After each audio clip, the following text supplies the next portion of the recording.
kung hirap lang ang pag-uusapan, talagang ayaw ko na talaga, gusto kong umahon na talaga kasi mula ng aking pagkabata, hindi ko naranasan yung maginhawang buhay. Habang nahihirapan ako, mas lalo ako nagpupunyagi, lalo akong talagang tumatapang na labanan yung kahirapan. Kasi nakikita ko sa siyam kami na magkakapatid, walang mahilig sa negosyo. Parang iba yata, parang gusto na nila yung kahirapan. Ako hindi eh. Kasi nakikita ko yung ibang tao, bakit ganun? So sabi ko, kung kaya ng iba, bakit hindi sa akin? Ito yung bahay talaga namin dito noon. Dito. Yan. Wala kaming kapitbahay dito, kami lang. Walang kuryente, walang tubig. Kubo lang. So ang sabi ko sarili ko, kailangan mapupunyagi ako. Kasi aahon kami sa kahirapan, dalhin ko yung pamilya ko. Doon ako nag-umpisa talaga pumasok sa network industry, mga year 1999. By year 2000, nakakuha ako ng unang sasakyan ko, yung motorsiklo na Krypton. 5 years kong ginamit yun, inikot ko yung buong Mindanao. Tapos, habang binabaybay ko yun, dinadaanan ko, ulan, init, lahat. Naharap ako pag dumadaan yung magagandang sasakyan. Sabi ko, balang araw, magkakaroon din ako ng ganyan. Marami akong pinasukan, kaya lang, hindi siya nag-successful. Kaya may mga panahon na iniwanan ko na rin. Kumita din ako, kaya lang, gusto mo pang magtrabaho, nawala na eh. Kasi magsara yung kumpanya. Kung iniisip ko lang sarili ko, okay na sa akin, kaya ko naman eh, kasi sanay naman ako sa hirap. Pero ayaw kong ipamana, especially sa pamilya ko, at lalo na nung nagkapamilya ko, ayaw kong ipadaan doon ang hirap na pinagdaanan ko sa mga anak ko. So, gusto kong umahon. Kasi ako yung tao na pag gusto ko yung isang bagay, ginagawa ko yan, kahit ano man ang hirap. Kasi titingnan ko, wala na akong balikan. Doon ako galing sa hirap. So, saan ako pupunta? Dapat pupunyagi ako para pagdating ng panahon, at least makaahon rin kahit papaano. Hanggang dumating yung mga year 2008, 2009, nakita ko yung Royal. Sabi ko, aba parang okay to Filipino-owned company. So, ibig sabihin, pag Filipino ito, natutulungan ko yung kapwa ko Filipino, bakit hindi ako susuportahan ito? Actually, nakatatlong beses ako pumunta sa Maynila, hindi nila alam, umatin ako ng RBP. Gusto ko lang makita kung gaano talaga ka-tibay yung kumpanya, ano yung background ng kumpanya. So, nung nag-umpisa ako, doon ako sa Cagayan de Oro, nakinig lang ako sa RBP, nasa likod lang ako. Marami na sila eh. Sabi ko, sige lang. Pag nag-decide ako dito, after how many months, dadami din yung grupo ko, magkakaroon ako. Nung nakita ko sa Manila na totoo pala, doon nag-umpisa yung talagang napaka-tibay na conviction mula sa akin na kung kaya ng Luzon, gagawin ko rin sa Mindanao. 2010, doon ako nag-umpisa na talagang ikinumit kong sarili ko, gawin ko yung Royal. Now, bakit ang Royal ang ginawa ko? Bakit ito ang dinicide ko na ito ang gagawin ko? Kasi nakita ko sa kumpanya, yung mga tao na nasa loob ay totoong mga tao. Kaya pala nandyan yung Royal kasi gustong tulungan yung kapwa tao na Pilipino. Yung pag-uumpisa, hindi madali, napakahirap.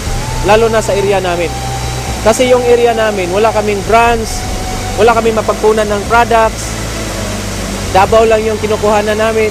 Doon ko naranasan na order ako sa Davao, dideposit ko yung bayad, saka papadala yung products. Talagang hinihintay ko yan sa terminal. Maraming beses ang hirap. Natutulog lang ako sa terminal, hinihintay ko yun para maserve ko yung Iligan, Pagadian, Osamis, hanggang Zamboanga City. Hindi madali, pero nakikita nila yung conviction natin na talagang totoo yung ginagawa natin. Hanggang sa dumating yung punto na sinabi ng management na magkakaroon ng branch ng Cagayan. Doon talagang nabuhayan kami, ako mismo. Kasi nakikita ko na ang hirap, hindi na yung hirap na ang layo ng kinukuhanan. Ako mismo na volunteer, sabi ko, kila server, kila press na press, pwede nyo akong utusan maghanap ng building para pagdating ng panahon, kami rin na makinabang at lahat ng royalista. Nung nag-open kami, last March 2011, tapos dyan na kami kukuha ng mga chicken namin, yung bag, yung mga sodikso, lahat-lahat nandoon na eh. Kami ay nagpapasalamat buong puso sa company na binigyan yung hiling namin na magkaroon kami ng branch. Pagkatapos ng isang taon, ang daming nagiging resulta. Kasi ako at saka yung misis ko, 11 months lang namin ginawa yun. Sabay kami dalawa na pumasok sa Millionaire Circle. Doon ko nakita na kaya pala dito sa Mindanao. Yung mga tao na tinulungan namin, naniniwala sa amin, kumikita na rin. So doon ko na-realize na para nagkaroon ako ng napakalaking pamilya. So sa akin ngayon, hindi ko na iniisip magkano yung kinikita ko.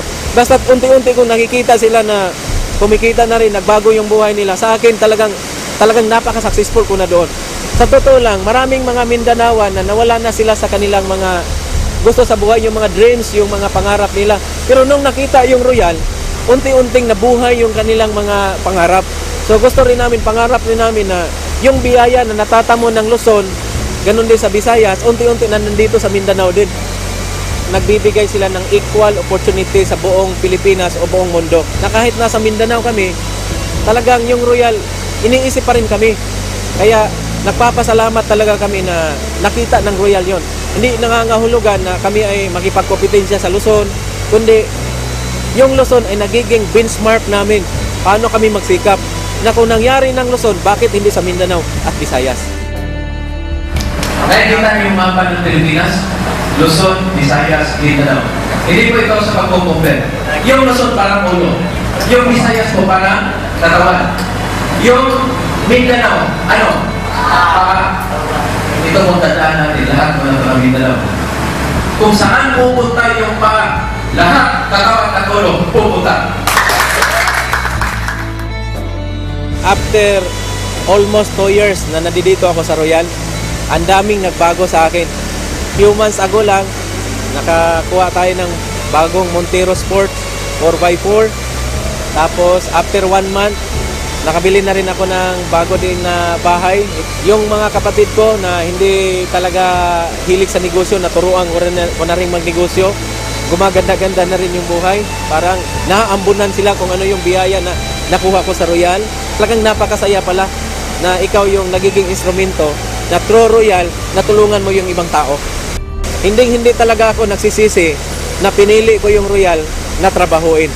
Through Royal, nakatulong tayo ng maraming tao. Through Royal, kumita tayo ng maganda. Through Royal, unti-unting natutupad yung mga pangarap. Plano ko talaga dito na ako mag-retire sa company na to. Sasama ako sa Royal hanggang kung saan siya pupunta.